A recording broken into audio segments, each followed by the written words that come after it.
Okay, for Luke, so what we're working on is gym-based aerobic endurance. And as we do these snatches or clean and presses, especially when you start out, I'm not interested in blowing you out, especially your heart and lungs. I think these should feel like a slow or moderately paced run. When you first start, it takes a while to kind of figure out the pacing for each athlete. And I'll show you how I did it and how it worked well for me. You can either use a kettlebell or a dumbbell. You can either do a snatch or a clean and press with either piece of equipment. It doesn't matter to me. The idea is just to keep some steady movement going and not put it down for the entire interval.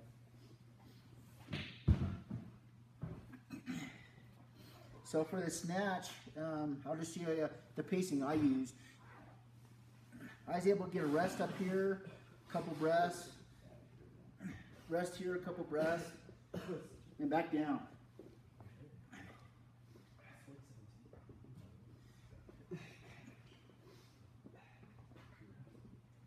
And for most of the time, I found switching hands about every 3 reps worked.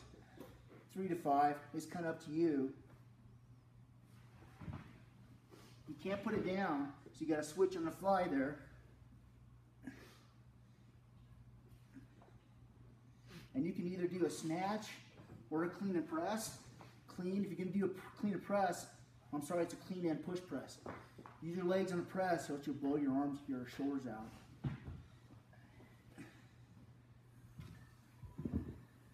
So one thing on this kettlebell is you have to be careful not to rip your hands where your pads are here.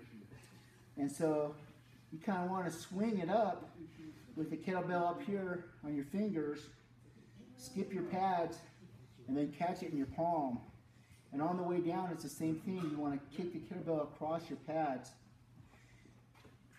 Usually this just happens on the drop. So on the swing, it's not a big deal.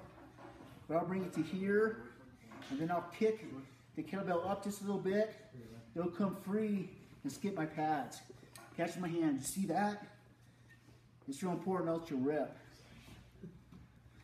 Same is true. Clean and press. You still got to get it down without hitting your pads. Right there. Now you can do this either with a kettlebell or a dumbbell. Dumbbell snatch. Rest here. Rest. Back down. Or you can do clean and press. I think the dumbbell is probably going to be harder. I did it with a kettlebell the whole time. I have the loading the same. You can go ahead and drop 10 pounds if you need to for loading. Again, what we're trying to train is your breathing here. So it shouldn't be that intense. It shouldn't be panic breathing. It should feel like an easy or a moderate run. Most of the time it was a moderate run, so for me in terms of your heart rate. All right, email me if you have any questions.